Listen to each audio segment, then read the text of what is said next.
pals, I'm here today to do a very belated October reading wrap up. I was a bit ill towards the, God, I don't even know what it was, end of October, start of November.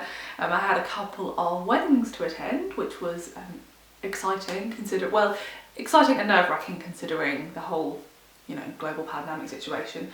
And Johnny and I immediately caught this sort of horrible non-COVID cold that's been going around England at the weddings, and so we were ill afterwards. So yeah, I just haven't found the time to sort of catch up on the channel because of that. So here we are now. So I read 9 books in October, a real mixed bag. Some books that had sat on my shelf for a while, predominantly books from the library, so I have hardly any to show you. And yeah, really mixed reactions. Some of them I thought I was going to love, really didn't. And some of them I thought I would, and I did, so that's good. So yeah, I think I'm just going to go through them in like a random order because I'm just not feeling particularly organised today. So 3 books I borrowed from the library and I really enjoyed were 3 middle grade books. The first one being The Haunting of Avalon Jones by Hickes. I absolutely love this cover. I saw Jen haul this, I think maybe last year, and immediately requested it from my library, and have only just been able to collect it because of the big wait list because of lockdown. And yeah, I mean, this just has a brilliant title, a brilliant cover. It's illustrated by Keith Robinson, and there are illustrations throughout at the start of each chapter heading. So I read the first 2 books in this series, and I think actually the 3rd book is coming out in 2022. So the first one is The Haunting of Avalon Jones. That has a very glorious autumnal cover because it's set in October. And the next one is set during Aveline's summer holidays, and that is The Bewitching of Avalon Jones, and also has a brilliant cover. I really enjoyed both of these. I read them each in one sitting on separate evenings with like a hot chocolate and a cosy blanket. So Avalon Jones is, I think, around 11 or 12 years old.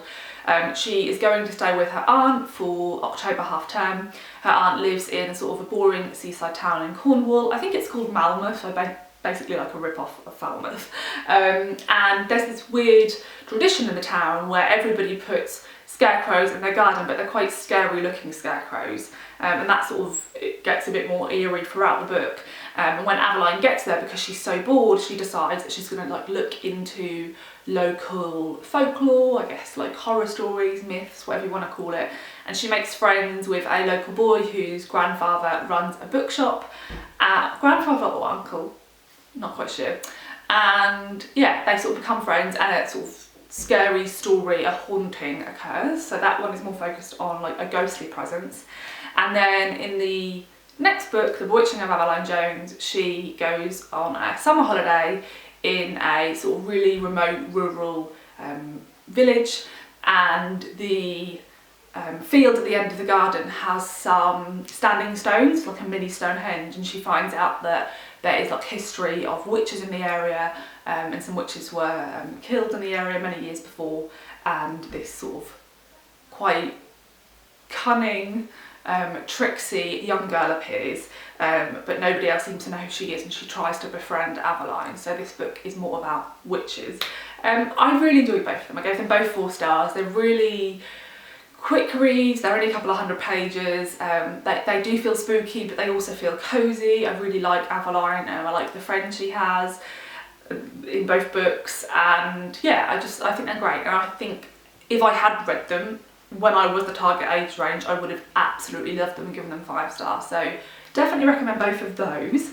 And then I also read, let me get it up, October by Katya, Balen, and this was illustrated by Angela Harding. I borrowed this one from the library too, and I wanted to make sure to read this in October because of the cover. So we follow a young girl who is called October, and she lives with her father in the woods. Her mother left when she was quite young because they live this really remote, sort of self-sufficient lifestyle, which her mother just couldn't cope with. And October stayed behind with her father. And the book sort of opens with 2 big things happening in October's life. One is that she finds a baby owl and decides to care for it and to hand rear it. And another is that her father has an accident and quite severely damages his back and his legs and has to be hospitalised. And because of that, October has to go into London to live with her mother, and her life completely changes. So the first chunk of the book is really beautiful and feels really wild.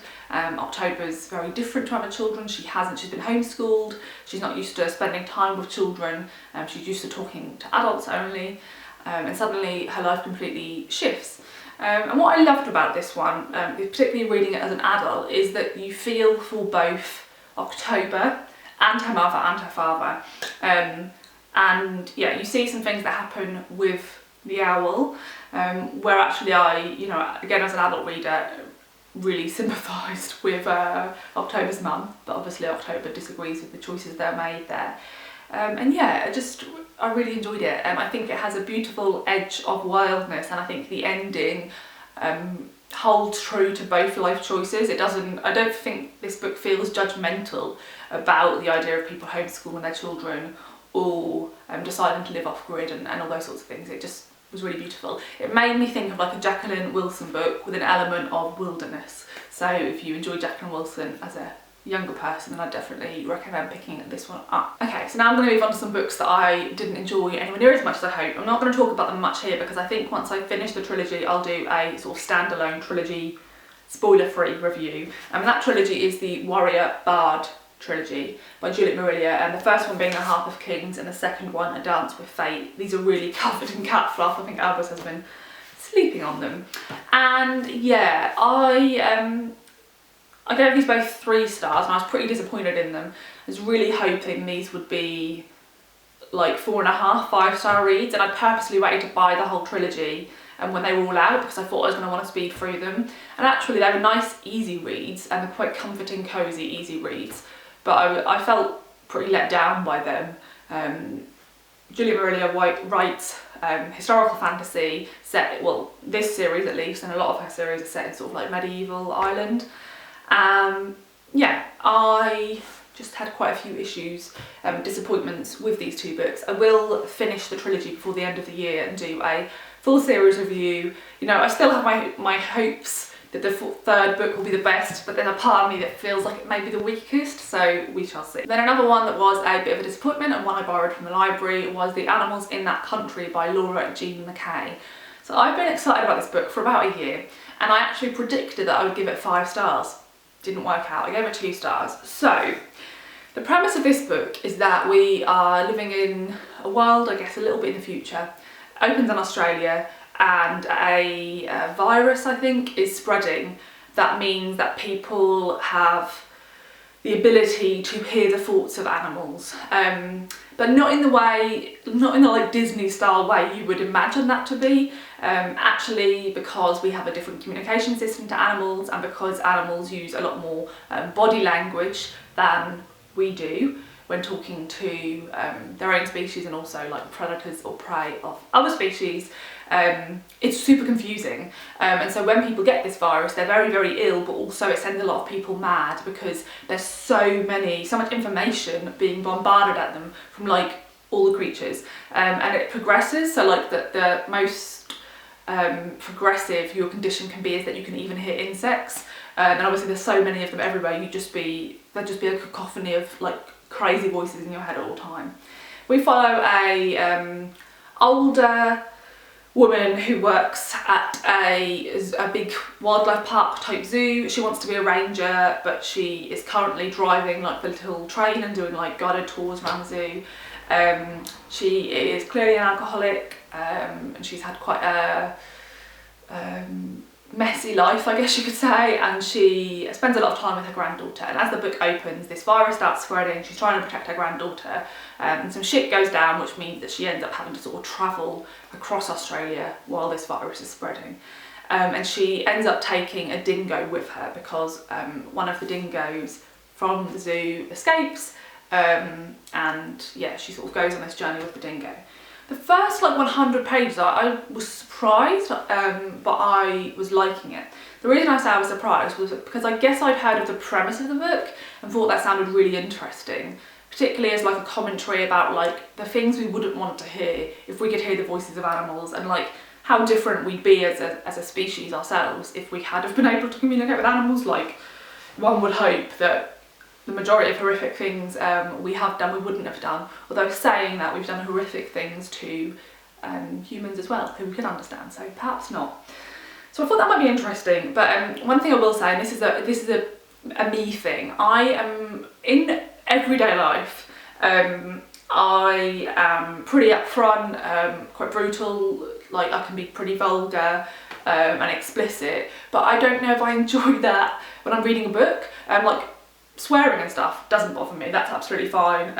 But yeah, like I found this book not necessarily vulgar in like a sexual way, but I guess what I don't like, and I can't really put my finger on why, I don't like when an author tries to describe things like their aim is to turn your stomach, like their aim is to make you feel a bit disgusted. And I think that's what Laura G. McKay is going for with this book. Like there's lots of descriptions of like the uncleanliness of places, the grossness of people, and I just flat out know I don't like that as a reader. So as soon as that comes up in a book I'm reading, I'm like, oh no, like I hope, you know, this isn't what I'm into. And that was a big presence. But I was still okay with it in that first chunk. But I feel like once the journey portion of the book starts, it just feels like our protagonist makes stupid mistake after stupid mistake after stupid mistake, and it gets a bit repetitive. I felt like from page like 120 there was pretty much no development. You could have stopped reading the book at page 120 and it just didn't feel any different to where I got to at the end. So in the end, it took me over a week to read this one, and I had to like force myself to read the last so many pages. So yeah, I ended up giving this like 2 stars. This has really mixed reviews, and I initially thought, oh, it's because it's a little bit grotesque and people will find that a bit much, but reading a lot of people's reviews, a lot of people said the same thing, that once the book gets past its initial concept, it sort of flails a little bit. So yeah, I found it quite disappointing. I guess I'd look into what she wrote in future, but maybe I would just avoid it because of the whole like disgusting stuff, which I'm not into. Can't just sped past. So, what should I talk about next? Next, I will briefly mention my favourite read of the month, which will, I think, make my favourite books of the year, and that is White Ivy by Susie Yang. I borrowed this from the library, and this was another book I thought I would give 5 stars to. And this, interestingly, is one I purposely didn't buy because I heard a couple of reviews, and I thought, in large part, it sounded like a book I could love, but what put me off is it sounded like the protagonist was maybe a little bit unlikable, and that's also something as a reader I know I'm not very good at. For whatever reason, I'm okay with unlikable characters, but I'm not very good when they're a protagonist. And so I was a bit worried, so I decided not to buy this one and to borrow it from my library, and I absolutely loved it. And I don't actually think she is that unlikable. I'm going to describe this very briefly because I think I'd like to do a more long form review video on this one. This is a coming of age novel about a young girl who was born in China but didn't move over to the US until she was about 5, but her parents moved over before her in order to sort of get some money together to bring her over with them. And from a very young age she became obsessed with the idea of the sort of all-American, the all-American family who have wealth and come across as a bit like aristocratic, and like, you know, have a surname that's known and all this sort of thing. And the first chunk of the book is her childhood, and she becomes obsessed with this boy at school who is much wealthier than her, very white, and sort of represents everything that she's obsessed with. And then we skip forward many years to when she meets him again as an adult, and she basically begins this, I don't even know what you want to call it, path to faking it till you make it in like the extremest way you can imagine. Like she lies about everything, she completely bullshits her way into this situation, and you're grimacing throughout lots of this book thinking you're making the wrong choice, like do this instead, but you completely see in the way she's been raised, in the life she's led, why she does it. It's a bit like watching a car crash happen, but brilliantly so. And she writes it beautifully. You know, I hate when it's written on the front of books, a combination of blah blah blah and blah blah blah, or if you like blah blah blah then you'll like this. But I truly believe that if you enjoy Donna Tartt's writing style, you would also enjoy Susie Yang. She writes very, her writing's really rich and sumptuous and detailed, and you can picture every room and every outfit. Like, it's very decadent in its descriptions of food and materials. So yeah, I thought it was brilliant, and I'll read everything she brings out in future, and I'll definitely reread this one. So there is that. Okay, I feel like I'm chasing the light at this point, but we've only got 2 more to go. So, Lanny by Max Porter. I read this for, well, it's supposed to be for September book club, but I finished it on like the 1st of October, so I'm including it to here. I have pretty mixed feelings about this one. I gave it 3 stars in the end. I'm not going to bother telling you what this is about because I feel like most people know, but I liked the writing style that was to do with like realistic stuff, but as you may know, there is an element of this book which is like, he's called Dead Papa Toothwort, but I guess most closely he sort of resembles the Green Man in British folklore, and there's chunks that are like from his perspective, and they're very odd. And I didn't mind that to begin with, but in the final act I really didn't like his presence, and I found it just a bit like annoying. And I really don't like dream sequences in anything, films, TV, books, and there's a sort of big part of the final act which is a dream sequence with Dead Papa Toothwort in, so I didn't enjoy that.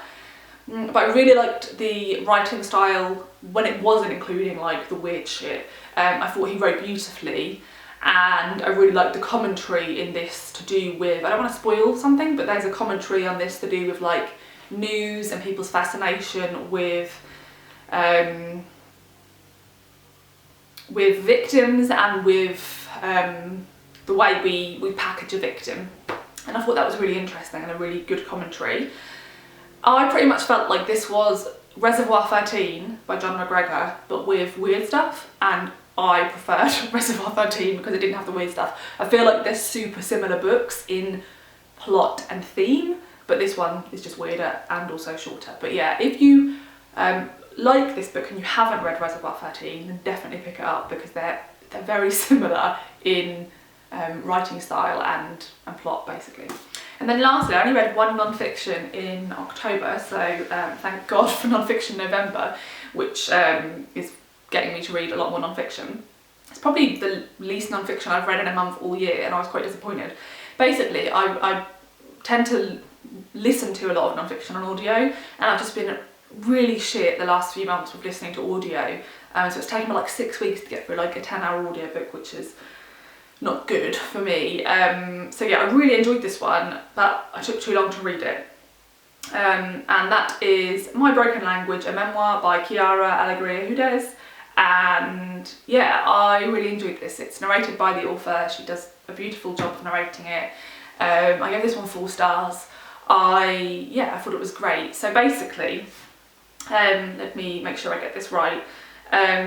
It says she tells her lyrical story of coming of age against the backdrop of an ailing Philadelphia barrow, with her sprawling, idiosyncratic, love and trouble-filled Puerto Rican family as a collective muse. So yeah, this had brilliant commentary on the women in her life and the women in her family in particular. And this book sort of, I think this was, no, I don't know if it was always chronological. I'm trying to, because I listened to this over a longer period, I feel like it's not going to stick with me as much, which is entirely my fault. So this is one I would probably revisit. I loved it on audio, but I can also imagine it is helpful to see it on the page, because there's a lot of characters, a lot of women in her family who she names, and sometimes on audio, like, it's hard to keep track. So yeah, there's a lot of commentary on the woman in her family, and there's a lot of commentary on the class, like they grew up very poor. She has a white father, but her parents broke up, and her father sort of like remade his life, and his father's new wife made lots of commentary about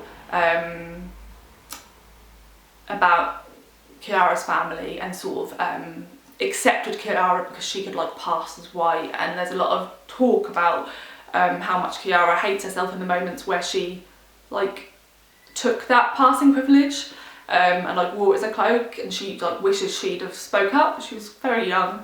There's also a lot of talk in here about her mother's belief system, and how that was viewed by a lot of her sort of white friends who came around as something sort of really scary, and she sort of pays homage to that. And she's a playwright and a musician predominantly, and towards the final chunk of the book it became more focused on her years at university studying music, and then how she became a playwright. And that's where I felt this dropped a little bit for me, that chunk where she's studying music, because she was lost. She acknowledges that, and because of that the memoir feels a little bit lost in that chunk. It feels like it's not quite sure where it's going to go to next, and whilst that does reflect what actually happened, it wasn't as enjoyable to listen to as the other sections. But I thought the ending was beautiful, how she sort of brought you to the present day, of how you know, she brought these plays to life that paid tribute to her history and her family, and yeah, I really enjoyed it, and if I ever could see one of her plays, which I very much doubt will ever happen, but if I ever could, then I would definitely go watch one because they sound great. So yeah, that was a 4-star read. So that is all the books I read in October. Like I said, I will do videos in the future on White Ivy and also on the Warrior Bard trilogy when I finished it. And yeah, have you read any of these books? What are your thoughts on them? Particularly be interested if you have read White Ivy and what your thoughts were on it, and also if you've read any other books like White Ivy, and also if you've read any of the middle grade books I mentioned, and if you have any other middle grade horror recommendations, because I would really like to yeah, just read more of them, because I got such a delight out of reading it, and I think this is the sort of perfect time of year to carry on reading some more of those. So yeah, thanks for watching, and I will see you hopefully soon in what I hope will be like a non-fiction November update. So yeah, see you in the next video. Bye!